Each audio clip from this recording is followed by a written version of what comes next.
Assalamualaikum warahmatullahi wabarakatuh. Alhamdulillah. Alhamdulillahilladzi hadana lihadza wa ma kunna linahtadiya laula an hadanallah.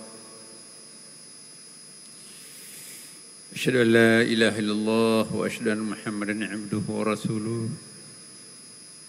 Al-mab'utsu ilan nasi kaffatan basyiran wa nadhiran wa da'iyan indallahi bi'itsnihi wa sirajan munira. Allahumma salli wa sallim ala sayyidina wa habibina wa syafi'ina wa maulana Muhammadin sallallahu alaihi wasallam. Amma ba'd. Yang sama-sama kita hormati, kita muliakan Bapak Menko PMK Profesor Dr. Pratikno. Terima kasih Pak Menko memberikan kesempatan membersamai kami semuanya di Masjid Istiqlal beserta seluruh para pemirsa TV Istiqlal dan TV-TV nasional yang lain bergabung dengan kita di sini.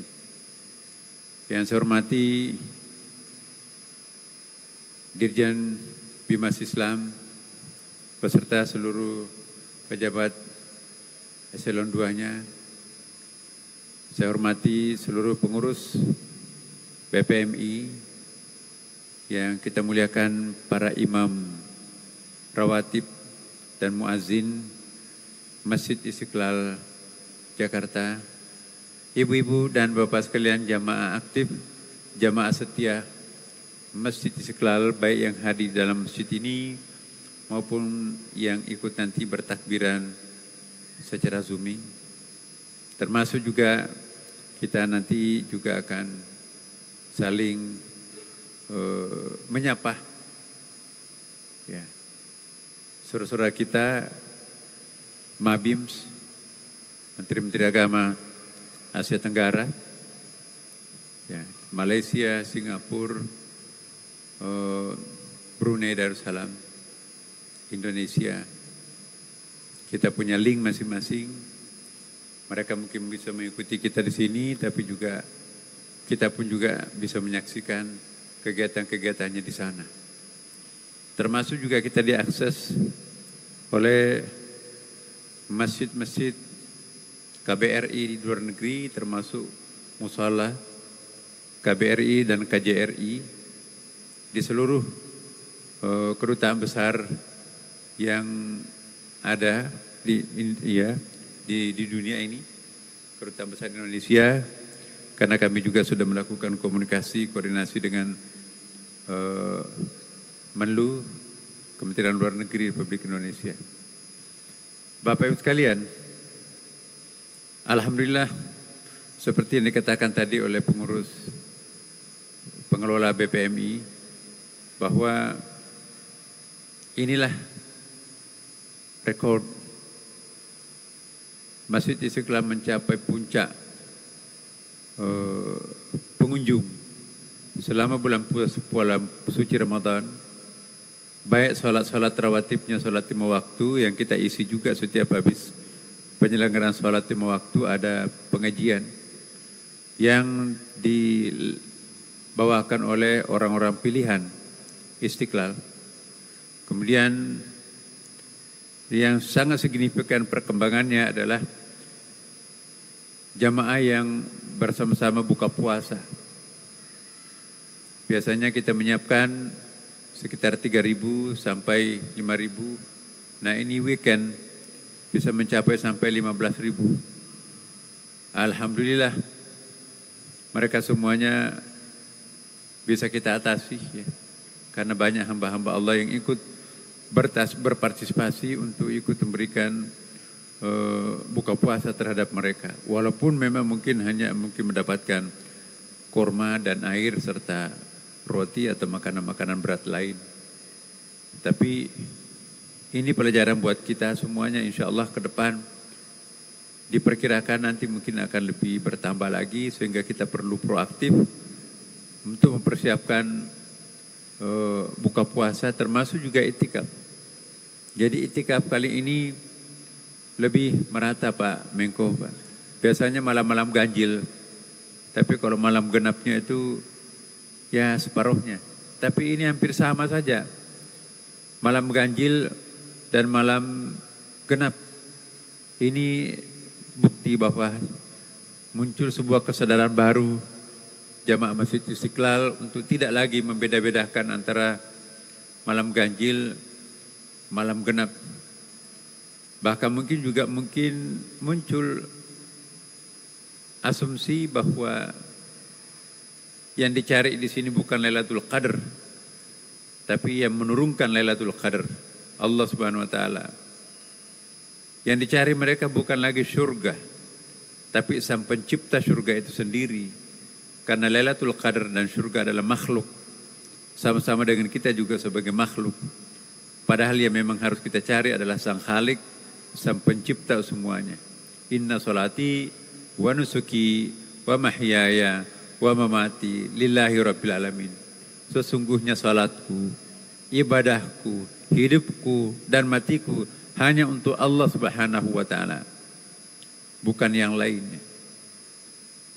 Terima kasih kami ucapkan kepada seluruh jamaah Masjid Istiqlal. Tentu kita berterima kasih juga kepada seluruh stakeholders yang memberikan partisipasinya kepada kita semua.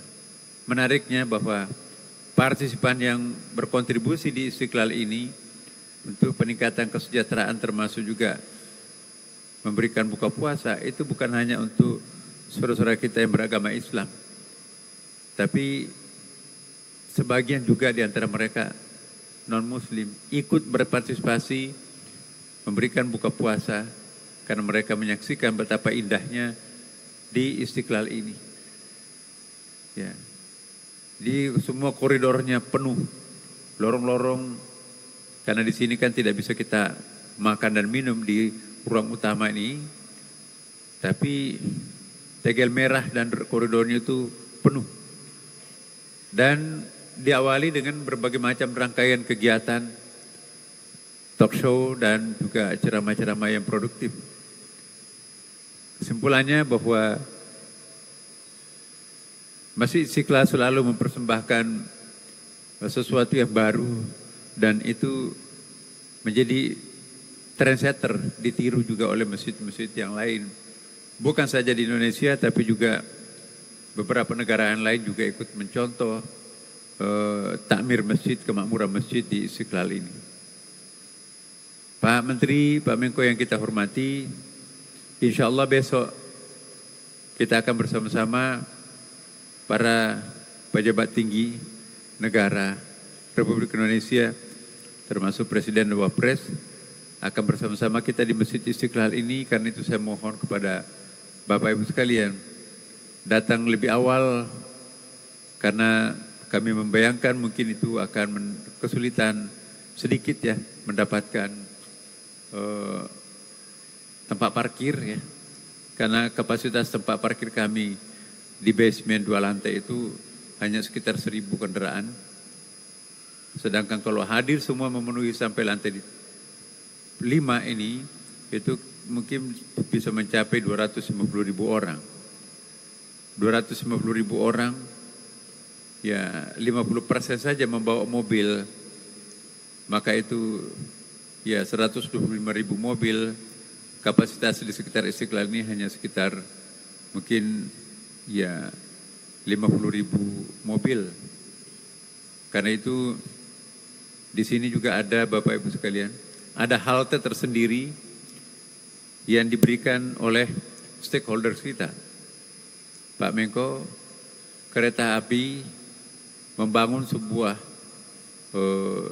stasiun khusus untuk Istiqlal. Jadi di sebelah kiri kami, sehingga dari mana-mana pun juga itu turunnya di pekarangan Istiqlal. Kemudian juga halte bus juga persis di pintu sebelah Istiqlal juga. Jadi enak sekali mengakses Istiqlal sekarang ini. Keretanya menurunkan penumpangnya dalam lingkungan pekarangan Istiqlal dan juga sama dengan busnya. Sedangkan untuk parkir VIP seputar Masjid Istiqlal di atas itu diperuntukkan untuk VIP dan VIP, sehingga Bapak Ibu sekalian, kami menghimbau supaya lebih cepat lebih bagus untuk mengakses tempat parkir. Langsung masuk ke masjid dan insya Allah tempatnya juga sudah disiapkan Bapak Ibu sekalian. Di bagian depan ini nanti akan diperuntukkan kepada para tamu kita, duta besar dan VIP yang lain. Kemudian tetap kita akan menjalankan sholat subuh berjamaah seperti biasanya. Dan insya Allah diharapkan selesai seluruh rangkaian acara kita pada Idul Fitri besok ini. Kita akan merencanakan jam 7 tepat, kemudian rangkaiannya selesai jam 8. Nah, saya ingatkan kepada kita semuanya, apa-apa yang kita harus persiapkan untuk datang ke masjid menunaikan Idul Fitri. Pertama, disunatkan mandi Bapak Ibu, bahkan Imam Syafi'i mengharuskan mandi sebelum sholat Idul Fitri, Idul Adha dan sholat Jumat. Tapi yang lainnya mengatakan hanya sunat muakkad, sangat diperlukan. Yang kedua, disunatkan untuk menggunakan pakaian putih-putih, pakaian ibadah. Menggunakan harum-haruman, datang lebih awal. Dan juga disunatkan untuk begitu sampai di masjid, itu bertakbir. Dan insya Allah besok pagi akan dipandu oleh para imam dan muazzin. Memandu takbir sampai acara kita berlangsung. Ya. Kemudian diharapkan kepada Bapak Ibu, laki atau perempuan, itu ikut bertakbir bersama. Kemudian juga pada saat memasuki ruangan utama masjid ini, ya, langsung mengambil saf di bagian depan. Sepanjang masih ada tempat di lantai 2, jangan naik dulu di lantai 3 Bapak Ibu sekalian. Jadi peruntukan untuk lantai atas itu adalah mereka-mereka yang teman-teman kita yang terlambat. Kemudian juga nanti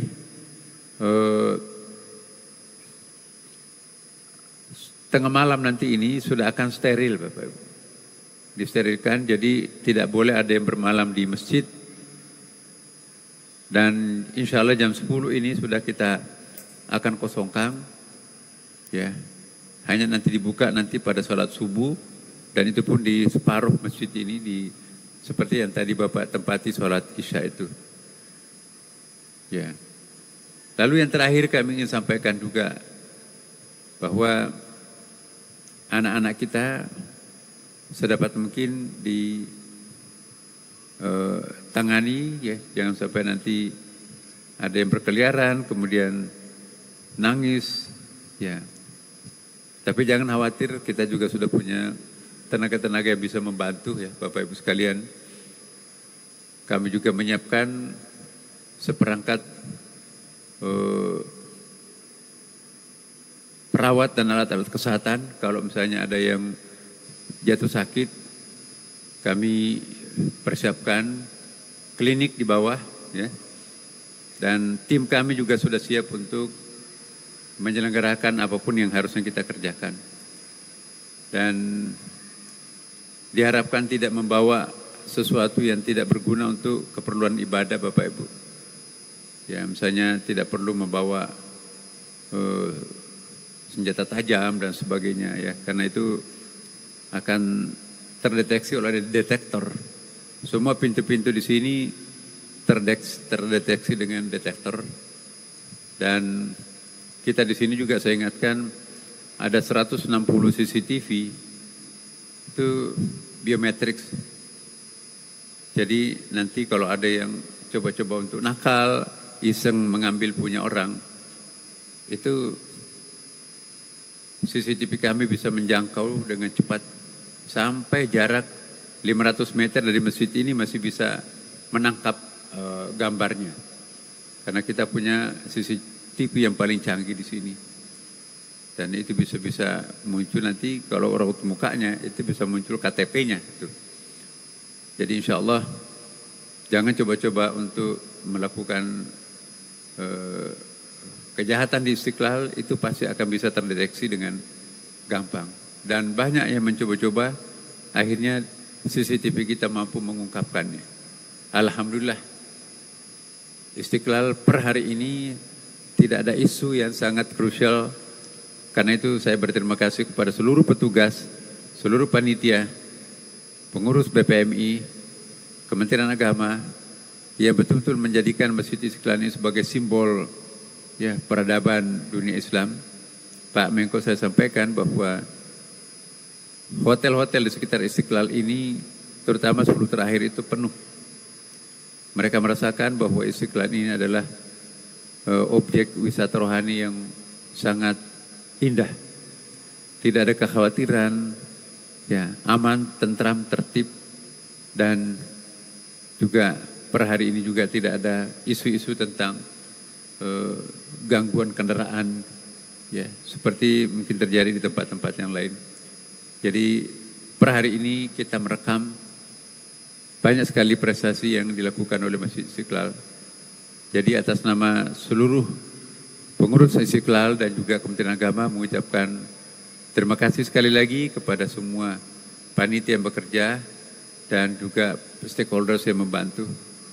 Kita mohon kesediaan Pak Menko untuk memberikan arahan langkah-langkah apa yang mungkin kita akan lakukan pasca Ramadan ini di masjid negara ini, dan semoga nanti ini bisa menjadi semacam tren untuk masjid-masjid tanah air yang ada di Indonesia ini. Demikian Bapak Ibu sekalian, wassalamualaikum warahmatullahi wabarakatuh.